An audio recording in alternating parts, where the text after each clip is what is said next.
The Perfect Storm: How 123 Minnesota gang members fell in America's largest coordinated takedown. Minneapolis, Minnesota, 4:47 a.m. March 18th, 2024. Federal agents moved through pre-dawn darkness, their vehicles positioned at 17 separate locations across the Twin Cities metropolitan area. Body armor, tactical gear, warrants sealed in manila folders. This is the final moment before everything breaks open. At precisely 5:00 a.m., doors come off hinges simultaneously across Hennepin County, Ramsey County, and Dakota County. What follows represents the largest single-day gang enforcement operation in Minnesota history.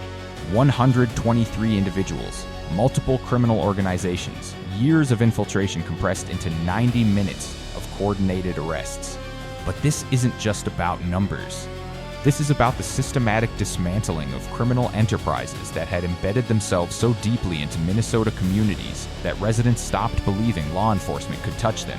Street-level dealers operating with impunity, mid-level distributors running million-dollar operations from suburban homes, high-level coordinators who thought they'd insulated themselves behind layers of cutouts and encrypted communications. They were all wrong. The scale of betrayal. The investigation, dubbed Operation North Star, began 18 months earlier with a single traffic stop in Brooklyn Park. What appeared routine transformed when a search revealed not just narcotics, but detailed ledgers documenting distribution networks spanning 7 counties. Names, addresses, transaction histories, financial flows. That traffic stop became a roadmap. Federal prosecutors would eventually compile evidence showing these organizations generated approximately $47 million annually through narcotics trafficking, firearms distribution, human trafficking, and racketeering. $47 million flowing through Minnesota communities while families struggled with addiction. Neighborhoods descended into violence, and children grew up surrounded by the infrastructure of organized crime. The gangs operated with corporate efficiency. Supply chains connected Mexican cartels to Twin Cities distributors. Money laundering operations ran through legitimate businesses, car washes, convenience stores, restaurants that served as fronts while cash moved through back offices. Enforcers maintained territorial control through intimidation and violence, ensuring compliance from street dealers and silence from witnesses. FBI Special Agent Michael Richardson described the operation's scope during the March 19th press conference. These organizations operated as businesses. They had hierarchies, territories, enforcement mechanisms, and sophisticated methods for avoiding detection. What we dismantled was not random street crime. This was organized, systematic criminal enterprise. The investigation unfolds. Following that initial Brooklyn Park traffic stop, federal agents from the FBI, D, and ATF partnered with Minnesota state investigators and local law enforcement to build cases that would withstand the scrutiny of federal prosecution. This meant surveillance, wiretaps, confidential informants, financial analysis, months of documentation before anyone realized walls were closing in. Investigators identified 6 primary criminal organizations operating across the metro area. These groups sometimes cooperated, sometimes competed, but all contributed to a criminal ecosystem that had established itself as a permanent fixture in certain neighborhoods. The organizations included traditional street gangs with decades-long histories in North Minneapolis, controlling drug distribution territories through violence and intimidation. These groups recruited juveniles as young as 13, offering money and protection in exchange for participation in criminal activities. Federal prosecutors documented instances where gang leaders specifically targeted vulnerable youth from fractured homes, providing them with weapons and directing them to commit crimes that would result in juvenile rather than adult prosecution. Latino criminal organizations with direct connections to Mexican cartel suppliers, managing multi-kilogram cocaine and methamphetamine shipments arriving regularly through established trafficking routes. These organizations maintained stash houses throughout the metro area, rotating locations to avoid detection. When agents executed search warrants on March 18th, they discovered properties containing packaged narcotics ready for distribution, scales, cutting agents, and cash counting machines. Somali gang networks engaged in narcotics distribution and fraud schemes targeting government assistance programs and financial institutions. Investigators discovered sophisticated identity theft operations where stolen personal information was used to file fraudulent tax returns, claim unemployment benefits, and open credit accounts. The fraud operations generated millions in proceeds that were then laundered through money transfer businesses and used to finance narcotics purchases. Outlaw motorcycle clubs running firearms trafficking and methamphetamine production operations from rural properties outside the metro area.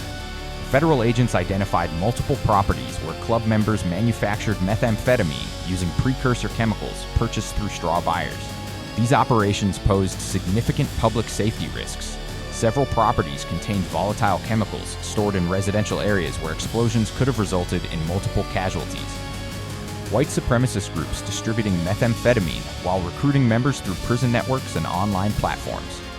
These organizations exploited incarcerated individuals, establishing connections inside correctional facilities that would continue after release. The groups maintained arsenals of illegal firearms, including fully automatic weapons and explosives. Asian gang factions controlling human trafficking operations and illegal gambling enterprises connected to interstate criminal networks. Investigators documented instances where vulnerable individuals, many of them recent immigrants, were forced into prostitution or labor trafficking situations through coercion, debt bondage, and threats against family members. The gambling operations provided both revenue and laundering mechanisms for narcotics proceeds. The evidence mounts. As investigators dug deeper, the scope expanded beyond initial projections. What started as a narcotics investigation revealed layers of interconnected criminal activity. Federal agents documented more than 230 felony offenses across the 123 arrested individuals. The charges included narcotics trafficking conspiracy involving cocaine, methamphetamine, heroin, and fentanyl distribution across 7 counties. Agents seized approximately 47 kilograms of cocaine, 23 kilograms of methamphetamine, 8 kilograms of heroin, and fentanyl quantities sufficient to produce thousands of potentially lethal doses. The fentanyl seizures alone, if distributed, could have resulted in countless overdose deaths. Firearms trafficking and illegal possession charges involving 167 weapons recovered during searches, including assault rifles, handguns, and weapons modified for automatic fire. Ballistics analysis connected several of these weapons to unsolved shootings throughout the metro area. Some weapons had been stolen during residential burglaries. Others were purchased through straw buyers who falsified federal firearms transaction forms. Money laundering operations processing millions of dollars through legitimate businesses and financial institutions. Investigators traced funds moving through complex schemes designed to obscure criminal origins. Cash would be deposited in small amounts below reporting thresholds, transferred between multiple accounts, used to purchase assets that were then resold, and eventually integrated into the legitimate economy as apparently legal income. Racketeering charges under federal RICO statutes connecting leadership to patterns of criminal activity spanning multiple years. RICO provisions allowed prosecutors to target entire organizations rather than just individual actors, holding leadership accountable for crimes committed by subordinates in furtherance of organizational goals. Human trafficking offenses involving forced prostitution and labor exploitation of vulnerable individuals. Victims testified about being transported across state lines, housed in controlled environments, threatened with violence if they attempted to escape, and forced to turn over all earnings to traffickers. Some victims were undocumented immigrants who feared deportation if they contacted authorities. Assault and attempted murder charges connected to territorial disputes and enforcement actions.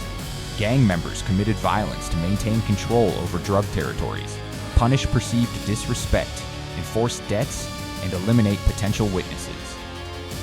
Several victims suffered permanent injuries from shootings and beatings. Wire fraud and identity theft involving systematic exploitation of personal information for financial gain. Stolen identities were used to file fraudulent tax returns claiming refunds, open credit card accounts that were maxed out without payment, claim government benefits, and purchase vehicles that were then used in criminal operations or sold for cash. The coordination. The March 18th operation required unprecedented coordination among federal, state, and local agencies.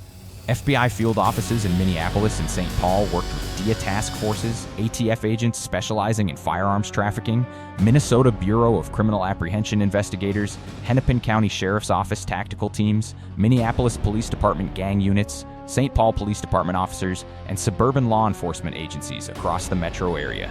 Planning consumed months of operational preparation. Agents conducted surveillance to establish patterns of life for each target. They identified the safest times and locations for arrests that would minimize risks to both law enforcement and civilians. They prepared contingencies for resistance, flight attempts, and weapons discoveries. On the morning of March 18th, more than 500 law enforcement personnel participated in the simultaneous operations. Teams moved through residential neighborhoods, industrial areas, suburban apartment complexes, and rural properties. Some arrests occurred without incident. Suspects answered doors, saw the warrants, and submitted to custody peacefully. Other locations required tactical entries, negotiation, and forced compliance. By 6:30 a.m., the operation had secured 121 of the 123 targets. The final 2 individuals were arrested later that day after brief manhunts. The aftermath. In the days following the arrests, prosecutors unsealed indictments detailing the scope of criminal conduct. The documents ran to hundreds of pages, cataloging evidence collected through 18 months of investigation. Wiretap transcripts showed gang members discussing murders, drug shipments, and money laundering in their own words. Financial records traced money from street sales through complex laundering schemes. Surveillance footage captured meetings, drug transactions, and weapons transfers. United States Attorney Andrew Luger addressed media on March 19th. These arrests represent the result of exhaustive investigation into criminal organizations that have plagued Minnesota communities for years. The individuals taken into custody face serious federal charges that carry significant prison sentences. We will prosecute these cases aggressively to ensure accountability and public safety. Minnesota Governor Tim Walz issued a statement praising the operation while acknowledging ongoing challenges.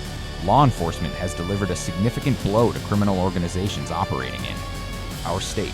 However, arrests alone cannot solve the underlying issues that allow gangs to recruit vulnerable youth and establish themselves in communities. We must continue investing in prevention, intervention, and community resources that address root causes of gang involvement. Community advocates expressed mixed reactions. Some residents in heavily affected neighborhoods celebrated the arrests as long overdue action against violence and drug trafficking that had dominated their streets. Others questioned whether the operation would create lasting change or simply create vacuums that new criminal actors would fill. Defense attorneys preparing to represent the accused challenged the government's characterization of their clients as dangerous gang members, arguing that many faced charges based on association rather than direct participation in serious crimes. They noted that federal conspiracy statutes allow prosecution of individuals on the periphery of criminal organizations who may have played minimal roles. The reckoning. As cases proceeded through federal court, the scale of consequences became clear. Federal sentencing guidelines mandate substantial prison terms for narcotics trafficking, firearms offenses, and violent crimes.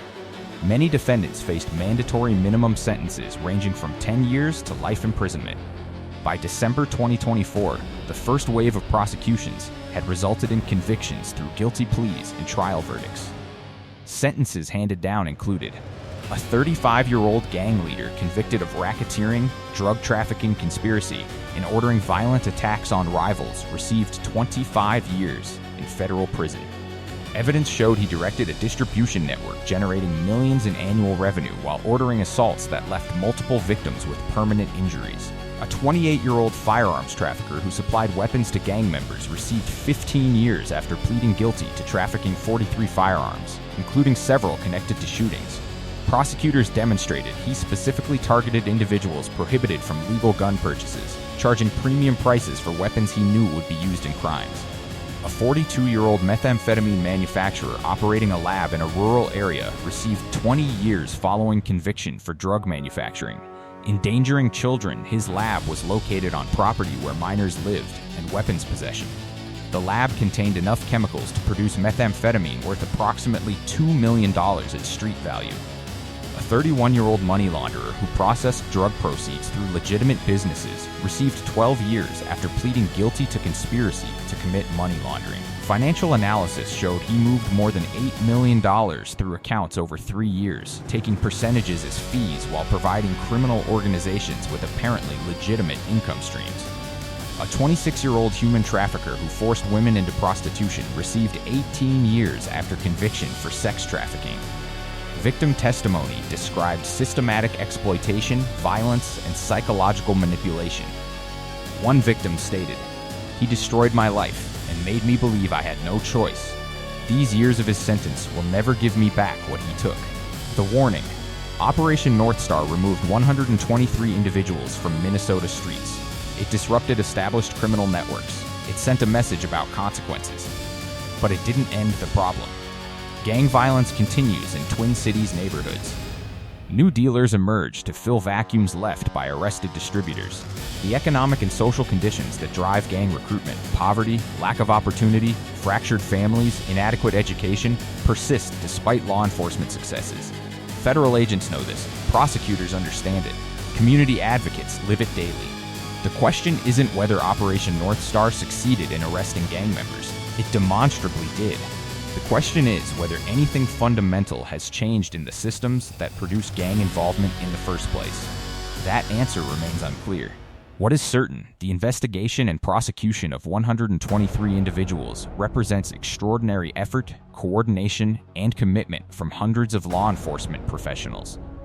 They identified criminal organizations, built prosecutable cases, and executed a complex operation without officer casualties or civilian injuries. They removed violent offenders from communities. They disrupted drug distribution networks. They sent dozens of gang members to federal prison for years, even decades. And on March 19, 2024, in neighborhoods across the Twin Cities, families woke up in communities where some of the most dangerous criminals no longer walked free. For those families, for those neighborhoods, for those communities that had endured years of gang violence and drug trafficking, Operation North Star delivered something invaluable: justice.